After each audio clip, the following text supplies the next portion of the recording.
ওকে, আগে আমাদের যে চ্যাপ্টারটা চলছিল এটা আমি অ্যাকচুয়ালি পিডিএফ আকারে ছবিতে পড়াবো বলে এটা এভাবে আগের দিন রেখে গেছি।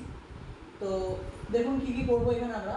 An introduction to human anatomy. Human অ্যানাটমির একটা ইন্ট্রোডাকশন করছি, যেখানে ফার্স্ট টপিক হচ্ছে the organisation of the human body. Human body total organisation, subdivision of anatomy, আর এটা হচ্ছে অ্যানাটমি পজিশন, এদিক থেকে প্লেনস আর একটা রিলেটিভ ফর্মস। মানে কী কী করতে হবে, মানে একটা হিউম্যান বডির যে বেসিক স্ট্রাকচার, সেল স্ট্রাকচার, সেই সম্পর্কে ডিটেলস আমরা পড়বো। ওকে, নেক্সট স্লাইডে চলে যাবো। What is cell? সেলটা কি জিনিস? The cell is the basic structural, functional and biological unit of the life. মানে আমাদের জীবনের বেসিক স্ট্রাকচার মানে হচ্ছে সাধারণ যে গঠন সেটা, ফাংশনাল মানে কার্যগত এবং স্ট্রাকচারাল মানে হচ্ছে গঠনগত, বায়োলজিক্যাল ইউনিটস মানে আমাদের টোটাল যে জীবনটা তৈরি হয়েছে তার সেটা একটা সেলস দিয়ে শুরু হয়। মায়ের দেহেতে প্রথমে গিয়ে নিউক্লিয়াসটা যখন তৈরি হয় সেটা একটা সেল থাকে, সেই সেলটা ডিভিশন হতে হতে হতে হতে আজকে আমাদের এত বড় একটা শরীর তৈরি হয়েছে। তো এই সেল ডিভিশন হতে হতে একটা সেল থেকে দুটো, দুটো থেকে চারটে, চারটে থেকে আটটা, এরকম করে বাড়তে বাড়তে একটা পজিশনে পৌঁছায়।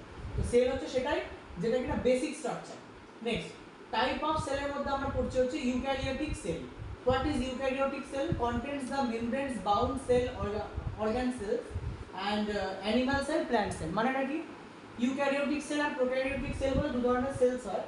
ইউক্যারিওটিক সেলের মধ্যে কি বলছে? Contents the membrane bound cell organisms. মানে হচ্ছে প্রত্যেকটা সেলসের গায়ে একটা মেমব্রেন মানে পর্দা আছে। আচ্ছা, কোষ কত রকমের হতে পারে? অ্যানিমাল সেল মানে উদ্ভিদের কোষ হতে পারে এবং প্রাণীর কোষ হতে পারে। একটা কোষের স্ট্রাকচার আমরা দেখিয়েছি এখানে, এই যেটা হচ্ছে কোষের একটা স্ট্রাকচার। দেখুন এই হচ্ছে একটা সেল, টোটালটা এই হচ্ছে একটা সেল। এবার এই সেলটার মধ্যে বিভিন্ন বডি পার্টস আছে। কী কী আছে? ফার্স্ট দেখতে পাচ্ছি আমরা সেল মেমব্রেন। জাস্ট একটা এখান থেকে কিছু কালার করে নেবে না।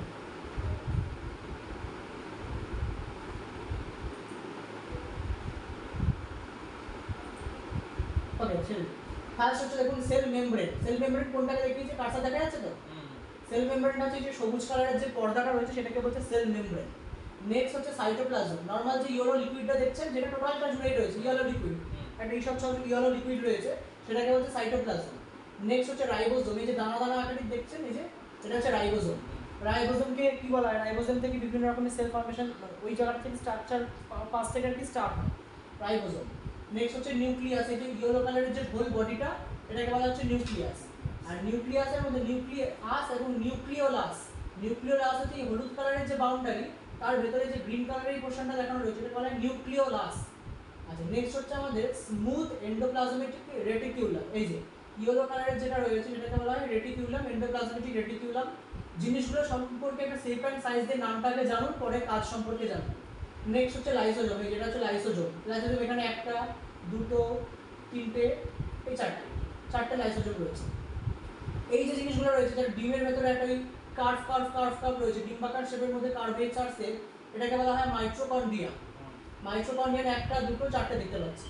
এটা হচ্ছে ভ্যাকুয়াল। ভ্যাকুয়াল মানে হচ্ছে নীল কালারের যেটা রয়েছে এটা ভ্যাকুয়াল। ভ্যাকুয়াল মানে হচ্ছে ফাঁকা স্পেস, যতটা ফাঁকা স্পেস এটাকে বলছে ভ্যাকুয়াল। তারপর হচ্ছে আমাদের গলগি বডিজ। এটা হচ্ছে গলগি বডিজ। এই একটা নিচে লেয়ার, আরেকটা নিচে আরেকটা লেয়ার, এইগুলোকে বলছে গলগি বডিজ। আর এটা হচ্ছে আমাদের রাফ এন্ডোমেট্রিকুলাম রেটিকুলাম। একটা হচ্ছে স্মুথ মানে দেখুন গায়ের মধ্যে নর্মাল, আর রাফ মানে দেখুন গায়ের মধ্যে দাগ কাটা, খাঁচ কাটা আছে। একটা হচ্ছে এন্ডোপ্লাজমিক রেটিকুলাম, দু ধরনের হয়। একটা হচ্ছে স্মুথ সারফেস মানে একদম প্লেন সারফেস, গাটা মোলায়েম। আর একটা হচ্ছে রাফ। দেখুন এই দুটোর মধ্যে ডিফারেন্স, এই গোলাপিটা দেখুন আর এই গোলাপিটা দেখুন, এর গায়ে দেখুন খাঁচ কাটা আছে, তাই তো? এটা হচ্ছে রাফ। রাফ কেন বলছে? দেখুন গায়েগুলোতে খাঁচ কাটা দাগ আছে, আর এর গাগুলো দেখুন প্লেন স্মুথ সারফেস, তাই জন্য দু ধরনের দুটো নাম। তো এই হচ্ছে সেল স্ট্রাকচার। নেক্সট স্লাইডে যাবো। নেক্সট হচ্ছে প্রোক্যারিওটিক সেল। ইউক্যারিওটিক সেল আগে বললাম, এবার হচ্ছে প্রোক্যারিওটিক সেল। কি বলছে? Lacks the membranal bound cell organelles, bacterial cell. সাধারণত ব্যাকটেরিয়ার দেহেতে যে ধরনের সেলসগুলো থাকে সেটার মধ্যে প্রোক্যারিওটিক সেল দেখতে পাওয়া যায়। ল্যাক্স দ্য মেমব্রেন বাউন্ড, এখানে কি থাকে না? কোষীয় পর্দা, মানে একটা সেলকে ঢেকে রাখার জন্য যে পর্দা, সেই পর্দাটা অ্যাকচুয়ালি প্রোক্যারিওটিক কোষে থাকে না। ইউক্যারিওটিক সেলে কিন্তু কোষ পর্দা থাকে, দেখে এলাম। Next function of a cell. একটা কোষের কী কী কাজ আছে? Provides the structure and the support, মানে আমাদের বেসিক যে স্ট্রাকচার মানে গঠন এবং সাপোর্ট, গঠন করার জন্য, টোটাল বডিটাকে গঠন করার জন্য এবং তাকে একটা সাপোর্ট দেওয়ার জন্য function cell is essential. Next facilitates growth through the process of cell division. Cell division মানে হচ্ছে কোষ বিভাজন। কোষ বিভাজিত হতে হতে একটা কোষ থেকে দুটো কোষ, দুটো কোষ থেকে চারটে কোষ, মানে প্রথমে তো একটা সেল থেকেই শুরু হয়, সেটাই আস্তে আস্তে ডিভাইডেশন হতে হতে হতে হতে অনেকগুলো সেলস নিয়ে একটা বড় হিউজ স্ট্রাকচার তৈরি হয়। Next, produces the energy through the various chemical reaction. শরীরের মধ্যে বিভিন্ন রাসায়নিক বিক্রিয়ার দরুন বিভিন্ন শক্তি তৈরি হয়, সেই শক্তিগুলো দিয়ে আমাদের অ্যাকচুয়ালি ডেইলি বেসিসের ওয়ার্কগুলো আমরা হ্যান্ডেল করি, কাজ করি, যে শক্তি প্রয়োজন হয় সেই শক্তিটা আমরা সেখান থেকেই পাই। Allow the passive and the active transport of the nutrients and the waste products. Passive and active transport of nutrients. Nutrients মানেটা হচ্ছে, নিউট্রিয়েন্টস এর বাংলাটা আমি বলতে পারবো না এখন সেই মুহূর্তে। নিউট্রিয়েন্টস মানে সবাই একটা জানা আছে, নিউট্রিয়েন্টস কী জিনিস, এমন একটা উপাদান, পুষ্টি উপাদান, ঠিক, বাংলাটা হচ্ছে পুষ্টি উপাদান। কি বলছে, প্যাসিভ অ্যান্ড অ্যাক্টিভ ট্রান্সপোর্ট, মানে ওই যে পুষ্টি উপাদানটা কী করবে, অ্যালাউ করবে ট্রান্সপোর্টের জন্য, মানে যেখানে পুষ্টি উপাদান তৈরি হলো একটা জায়গায় তৈরি হলে তো হবে না, কোষের মধ্যে যে পুষ্টি উপাদান বিভিন্ন সেল ওয়াইজ ডিভাইড করে দিতে হবে, তাহলে তো প্রত্যেকটা সেল পুষ্টি উপাদান পাবে। Allow passive and active transport of nutrients and waste product. ধরুন একটা কোষের মধ্যে কোনো একটা ওয়েস্ট প্রোডাক্ট তৈরি হয়েছে, এই ওয়েস্ট প্রোডাক্টটা বাইরে বের করতে হবে, এবং বাইরে বের করার জন্য যে এক্সটার্নাল যে ওয়েগুলো রয়েছে সেই এক্সটার্নাল ওয়েতে বয়ে কে আনবে, তার মানে একটা সেল আরেকটা সেলকে তার ওয়েস্ট মেটেরিয়াল দেবে, সেই সেলটা তার পরের সেলকে দেবে, এইভাবে দিতে দিতে কোষীয় বহন হচ্ছে, একটা কোষ আরেকটা কোষকে নিয়ে দিচ্ছে এবং বহন হচ্ছে, এবং বহন হতে হতে এক্সটার্নাল ওয়েগুলোতে আসছে। Next, creates metabolic reactions to make an organism alive. যে কোনো একটা জীবজ প্রাণীকে বাঁচিয়ে রাখার জন্য যে মেটাবলিজম সেটা তৈরি করে কিন্তু একটা সেল, কোষের মধ্যে অল টাইম একটা মেটাবলিজম থাকছে যেটা কিনা আর কি কোষটাকে বাঁচিয়ে রাখছে। একটা হরমোন আছে, হরমোনটার নাম আমার এই এমসিকিউ খাতাটাতে ছিল, আমি বলে দিয়েছিলাম, জীবনদায়ী হরমোন বলে একটা হরমোন ছিল, আপনারা পড়েছেন কিনা জানি না, জীবনদায়ী হরমোন আপনাদের একটা ভাইবার সময় ধরেও ছিলাম মনে হয়, ওই খাতার সময়, খাতাটা মনে আছে তো, যেখানে আমি হ্যান্ড রাইটিং, ওখানে ছিল দেখবেন একটা জীবনদায়ী হরমোন, না না এসিটিএইচ না, কী একটা হরমোনের নাম ছিল, লিখে দিয়েছিলাম ভুলে গেছি, অ্যালড্রিন বা এরম টাইপের কিছু নাম ছিল, না না এডিএইচও না। Helps in the process of reproduction. Reproduction মানে হচ্ছে জনন, জনন ক্রিয়া ঘটাতেও একটা কোষ সাহায্য করছে। তাহলে যদি পরীক্ষায় আসে যে what is the function of cell, function of cell বললে এই পাঁচটা বা এই ছয়টা একটা পয়েন্টস আমরা বলবো, ফাংশন অফ সেল। হ্যাঁ, এগুলো আমরা পিডিএফ আকারে দিয়ে দেবো, আর নোটস লেখার দরকার নেই, ওখান থেকেই করতে পারবেন। Next, structure of a human sell. Human sell মানে মানব শরীরের যে কোষ তার স্ট্রাকচার কেমন হবে একটু বলছে, দেখি পড়ি কি বলছে। Human sell is basically divided into the three parts. তিনটে পার্টসে হিউম্যান সেলকে ডিভাইড করে রাখা হয়েছে। Number 1, cell membrane or the plasma membrane, মানে হচ্ছে কোষীয় পর্দা বা প্লাজমা পর্দা বলা হচ্ছে বাংলায়। It is a thin elastic and semi permeable phospholipid bilayer membrane that surrounds the cell. মানে এই ধরনের কোষগুলোতে কি বলছে, থিন মানে পাতলা, ইলাস্টিক মানে স্থিতিস্থাপক আছে, মানে ইলাস্টিসিটি আছে, মানে টানলে বড় হয় এরকম প্রপার্টিজ আছে, অ্যান্ড সেমি পারমিয়েবল মানে অর্ধভেদ্য, মানে এটাকে ভেদ করে করে কোনো জিনিস ভেতরে ঢুকতে পারে বা বাইরে বেরিয়ে আসতে পারে। Semi permeable phospholipid, semi permeable একটা লেয়ারের নাম বলতে পারবেন, মাছের দেহে যে পটকা থাকে, it's a semi permeable layer, অর্ধভেদ্য পর্দা বলা হয় বাংলা। তো ওই ধরনের পর্দা, ফসফোলিপিডের বাইলেয়ার থাকে, বাইলেয়ার মানে দুটো লেয়ার থাকে, ফসফোলিপিডের দুটো লেয়ার থাকে মেমব্রেনে, যেটা কিনা একটা কোষকে ঘিরে রাখে। তাহলে মানব শরীরের কোষের পর্দাটা কেমন হয় বোঝা গেল। Next, cytoplasm. এর যে সাইটোপ্লাজম সেটা কেমন?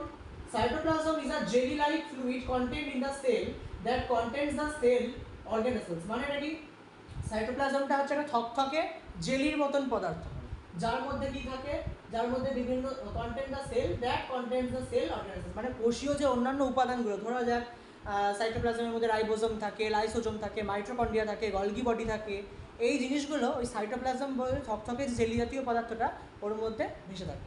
দেখবেন আমাদের যখন কোনো জায়গা থেকে খুব বেশি পরিমাণে ব্লাড বেরিয়ে যায়, তারপর পরে ওই জায়গা থেকে এক ধরনের পিচ্ছিল জাতীয় রস বেরিয়ে আসে, ওই পিচ্ছিল জাতীয় রসটা হচ্ছে কোষীয় তরলটা, internal cellular oil, internal cellular oil, কোষীয় আন্তঃকোষীয় তরল যেটা, তো সেটাই থকথকে জেলির মতন ওই কারণেই।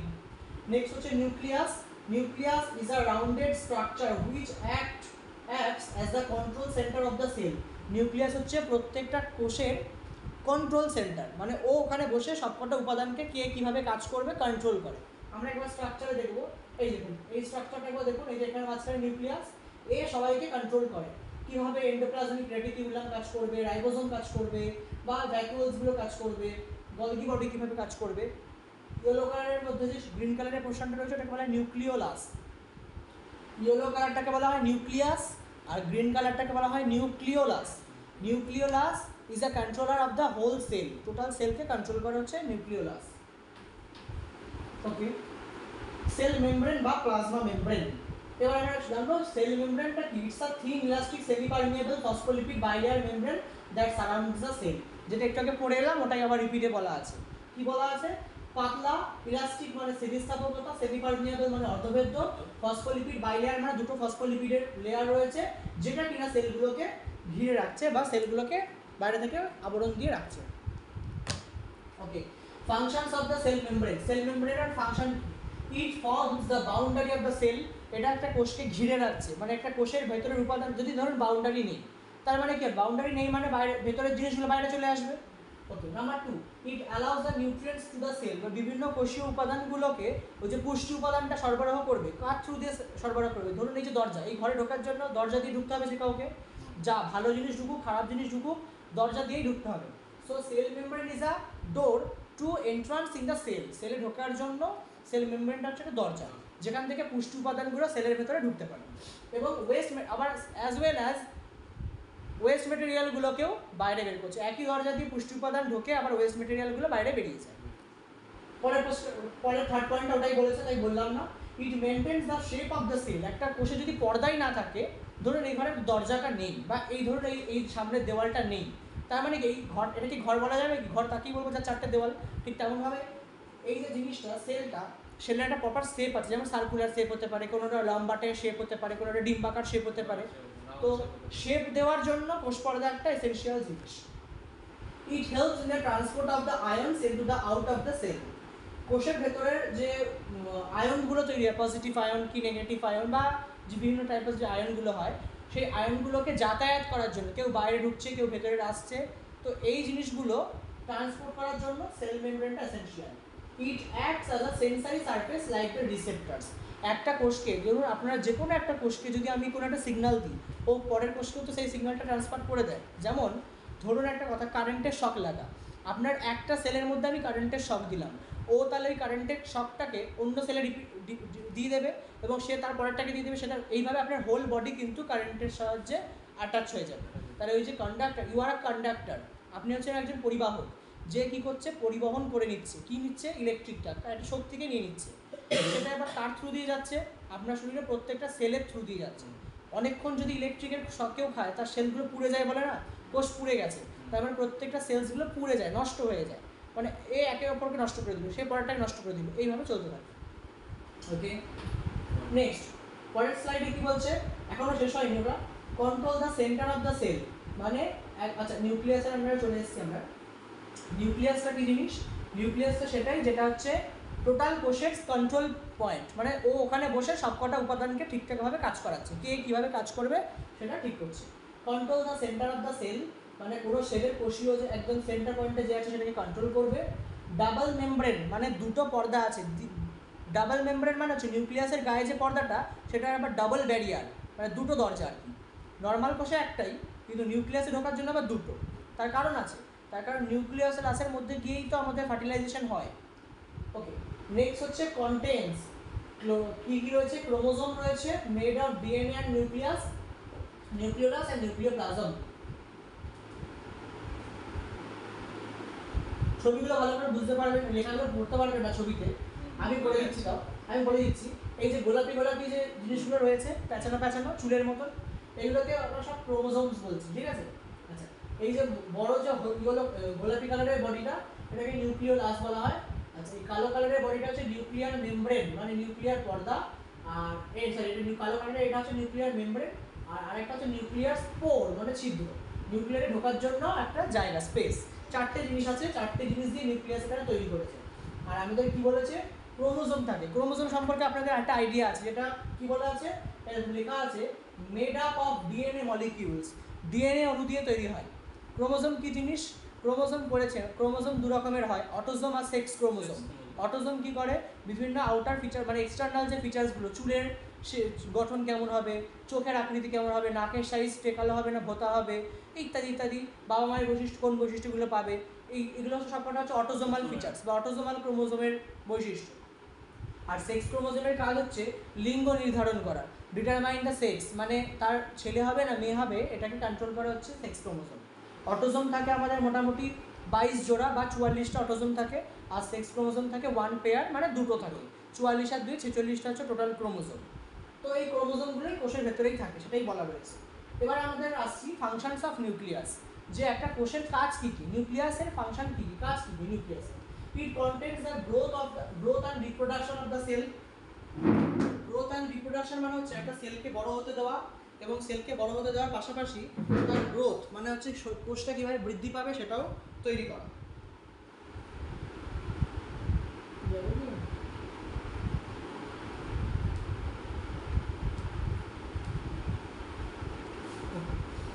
নেক্সট কি বলছে, নেক্সট হচ্ছে it maintains the nutritive and all the metabolic activities to the cell, মানে হচ্ছে নিউট্রিয়েটিভ মানে পুষ্টি উপাদান সরবরাহ করা 1 নম্বর, এবং 2 নম্বর হচ্ছে metabolic activities to the cell, মানে কোষের মধ্যে যে ধরনের জিনিসগুলো মেটাবলিক রেট, আপনাদের একটা রেট জানা আছে নিশ্চয়ই, BMR বেসাল মেটাবলিক রেট, তো এই মেটাবলিক রেটগুলোই নিউক্লিয়াস কন্ট্রোল করে। It contents DNA which transfers the character of the offsprings, এটা আপনাদের এসেনশিয়াল নয়, ছেড়ে দিলাম। It produces the protein and the RNA, RNA হচ্ছে রাইবোনিউক্লিক অ্যাসিড, এই রাইবোনিউক্লিক অ্যাসিড এবং প্রোটিনগুলোকে তৈরি করা হচ্ছে নিউক্লিয়াস। নেক্সট হচ্ছে it acts as the control centre of the cell, এবং এটা কিসের মতন কাজ করে, এক কন্ট্রোল সেন্টার মানে কোষের যে নিয়ন্ত্রণ যে অঙ্গ বা নিয়ন্ত্রণ করে যেটা সেটা। নেক্সট মাইটোকন্ড্রিয়া, এবার প্রত্যেকটা উপাদান সম্পর্কে আমরা ডিটেলসে জানবো। Mitochondria, what is mitochondria? Power house of the cell, কোষের শক্তিঘর বলা হয়, মানে আমাদের টোটাল যে এনার্জি কোষের জন্য যে এনার্জিগুলো থাকে কোষীয় এনার্জিগুলো মাইটোকন্ড্রিয়া নিজে তৈরি করে, তাই জন্য বলা হয় power house. Has the 2 bilipid layer of membrane, এখানে লিপিডের আর কি দুটো লেয়ার থাকে, বাইলিপিড লেয়ার বলছে, দুটো লেয়ার থাকে লিপিডের লেয়ার। নেক্সট বলছে যে inner layer has folding called the crystal, দেখুন এই যে ভেতরের যে লেয়ারগুলো, এই লেয়ারগুলো কি থাকে এরকম প্যাচানো আকৃতি, এই এটা প্যাচানো, এই যে পেঁচিয়ে গেছে এই লেয়ারগুলো, এই জন্য বলছে আমাদেরকে এগুলোকে কি বলছে, ক্রিস্টা, মানে হচ্ছে ক্রিস্টি বলা হয়, ক্রিস্টি পেঁচিয়ে গেছে যে ওগুলোকে বলা হয় ক্রিস্টি, একসাথে থাকলে ক্রিস্টা ক্রিস্টিয়ান সামথিং কিছু একটা বলে। Functions of mitochondria, it produces the energy for the cell in the form of ATP. ATP means হচ্ছে adenosine triphosphate, তিনটে ফসফেটকে নিয়ে অ্যাড করে তৈরি হয় আমাদের হচ্ছে ওই এনার্জিগুলো। অ্যাডিনোসিন ট্রাইফসফেট, এটা থেকে অ্যাকচুয়ালি ওই কোষের শক্তিগুলো তৈরি হয়। নেক্সট হচ্ছে it also contains the DNA that controls the replications of the cell, একটা কোষকে দেখে হুবহু সেম টু সেম আর একটা কোষ তৈরি হওয়ার জন্য এই ডিএনএ ফর্মেশনটা জরুরি, তো এটা ওই মাইটোকন্ড্রিয়া সেটাই কাজ করে যে একটা কোষ থেকে হুবহু আর একটা কোষ তৈরি করার কাজটা করে দেয়। 3 নম্বর হচ্ছে it helps the cellular respiration, কোষীয় শ্বসন যেটাকে বলি, আমরা নিজেরাও শ্বসন করি, রেসপিরেটরি হিসেবে শ্বাস গ্রহণ করছি ত্যাগ করছি, ঠিক তেমনভাবে প্রত্যেকটা সেলসের মধ্যেও কিছু শ্বসন চলতে থাকে, মানে কোষীয় উপাদান কিছু হয় গ্রহণ হয় অথবা কোষীয় ওয়েস্ট ম্যাটেরিয়াল বেরিয়ে যায়, এই গ্রহণ বা বেরিয়ে যাওয়া এই টোটাল সিস্টেমটাকে কন্ট্রোল করে হচ্ছে মাইটোকন্ড্রিয়া। নেক্সট হচ্ছে endoplasmic reticulum, endoplasmic reticulum is also known as the ER, endoplasmic reticulum is a short form of মানে ER হচ্ছে শর্ট ফর্ম। কি কাজ করে, দেখতে এরকম কি হয়, এরকম হয়, মানে এটা হচ্ছে এন্ডোপ্লাজমিক রেটিকুলাম এই পোর্শনটা, আর এটা হচ্ছে গলগি বডি, এই যে প্যাচানোগুলো এটাকে গলগি বডি বলে, আর এটা হচ্ছে endoplasmic reticulum. Okay, functions of ER, they move different substance within the cell, they communicate with the cell membrane, nucleus and the other organelles. Rough ER contains the ribosomes which help in the protein synthesis, they help in the detoxification of the some drugs, they also synthesize the lipid substance of the cell. একটু বুঝিয়ে বলি ভালো লাগবে। ER মানে হচ্ছে কি endoplasmic রেটিকুলামের কাজ কি, they move different substance within the cell, মানে বিভিন্ন রকমের সাবস্টেন্সের যে মুভমেন্টগুলো সেলের মধ্যে সেটা করায়। They communicate with the cell membrane, কোথা দিয়ে কমিউনিকেট করে, কোষীয় পর্দার থ্রু দিয়ে ঢোকে বা কোষীয় পর্দার ভেতর দিয়ে বাইরে বেরোয়, তো এটা দিয়ে কমিউনিকেট করে। আর কি বলছে, rough ER contents the ribosome, rough ER আপনারা দেখলেন, রাফ ইয়ার একটা স্মুথ ইয়ার একটা দেখিয়েছিলাম ফার্স্টেই, যে rough endoplasmic reticulum, smooth endoplasmic reticulum, তো রাফের থ্রু দিয়ে কি করে রাইবোসোমগুলো এন্ট্রি নেয়, which help in the protein synthesise, কোষে প্রোটিন তৈরি করার জন্য যে জিনিসটা সেটা এই সেলের থ্রু দিয়ে রাফ ইয়ার বলতে এখানে তো দেখা যাচ্ছে না কিছু, যদি ফার্স্ট ছবিতে ছিল। নেক্সট হচ্ছে ডিটক্সিফিকেশন অফ দ্য ড্রাগস, ধরুন আপনার শরীরে কোনো ড্রাগস এন্ট্রি নিয়েছে, ধরুন কেউ ঘুমের ওষুধ খেয়েছে বা কোনো বিষ জাতীয় বা টক্সিক ম্যাটেরিয়ালস ঢুকে গেছে, তো সেগুলোকে অ্যানালাইজ করা বা মানে ওর যে মধ্যে যে বিষাক্ত ধর্মটা থাকে সেটাকে বিষাক্ত ধর্ম থেকে নিউট্রালাইজ করা, এই কাজটা ইয়ার করে। They also synthesise the liquid substance in a cell, এবং এছাড়া কোষের ভেতরে যে লিপিড উপাদান থাকে সেটাকেও সিনথেসাইজ করে। সিনথেসাইজ করা মানে সংশ্লেষ করে, ভেঙে ফেলে। ঠিক আছে, চাপা যাচ্ছে কি, মানে কঠিন লাগছে একটু নাকি?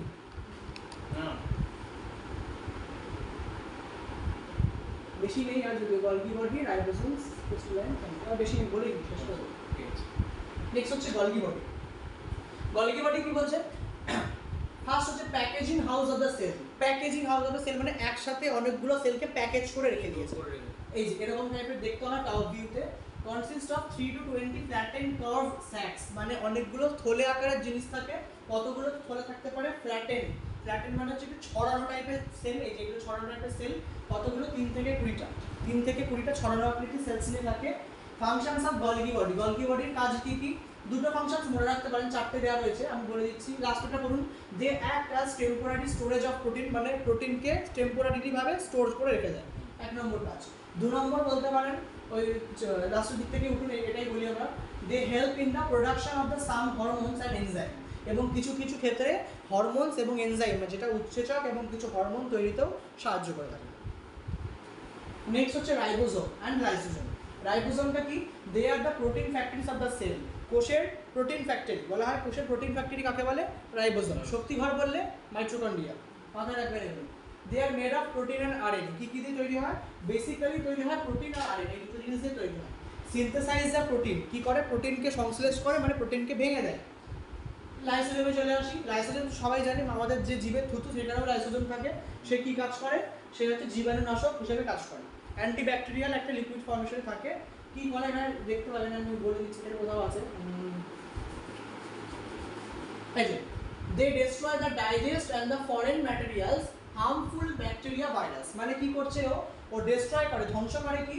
যখন আপনি কোনো খাবার খাচ্ছেন, সেই খাবারের থ্রু দিয়ে যদি কোনো ব্যাকটেরিয়া বা কোনো ভাইরাসেস যদি এন্ট্রি নেওয়ার চেষ্টা করে, তখন ওই ভাইরাস বা ব্যাকটেরিয়াগুলোকে চেষ্টা করে মেরে ফেলার, জীবাণুগুলোকে ধ্বংস করে দেওয়ার চেষ্টা করে। হার্মফুল ব্যাকটেরিয়া যেগুলো ক্ষতিকর, আবার যেগুলো ভালো, যেমন আমরা ল্যাক্টোবাসিলাস ল্যাকটিসও খাই দই খাওয়ার সময়, তো সেই ক্ষেত্রে সেগুলো তো ভালো, সেগুলোকে আবার চেষ্টা করে যেগুলোকে আবার হজম করিয়ে দেওয়া, সিনথেসাইজ করিয়ে দেওয়া, মেরে ফেলেন আর কি। Sometimes they break down themselves, so they are also called as the suicidal bag. আত্মঘাতী থলি বলা হয় লাইসোজোমকে। তার কারণ হচ্ছে লাইসোজোম নিজেই নিজেকে মেরে ফেলে। কেন? ওর মধ্যে ক্যাপাসিটি রয়েছে জীবাণু ধ্বংস করে মেরে ফেলা। এবার করতে করতে ও কখন যে নিজেকেই মেরে ফেলে সেটাও জানে না, তাই জন্য বলা হয় সুইসাইডাল ব্যাগ বা আত্মঘাতী থলি। নিজের আত্মাকে নিজেই মেরে ফেলে, আত্মঘাতী থলি। অ্যাটম বম অফ সেলও বলা হয়। নেক্সট হচ্ছে আমাদের, আচ্ছা, ক্রিস্টাল স্কেলেটন আপনাদের লাগবে না, এটা আমি ইগনোর করবো। ক্রিস্টাল স্কেলেটন আপনাদের নয়। ক্রিস্টাল স্কেলেটন কেন বললাম একটু বলে দিই। এই যে ক্রিস্টাল স্কেলেটন, ওটা অ্যাকচুয়ালি যারা আর কি মাইক্রোবায়োলজি পড়ে তাদের জন্য ইম্পর্টেন্ট, আপনাদের এসব লাগবে না। আপনার ওই ribosome, mitochondria, Golgi body, endoplasmic reticulum, কোষীয় মেমব্রেন, এগুলো সম্পর্কে একটু আইডিয়া রাখুন। বুঝে নিলেন, বাংলায় নোটস দিয়ে দিচ্ছি, এবারে বাড়ি থেকে পড়ুন, হয়ে যাবে। Thank you.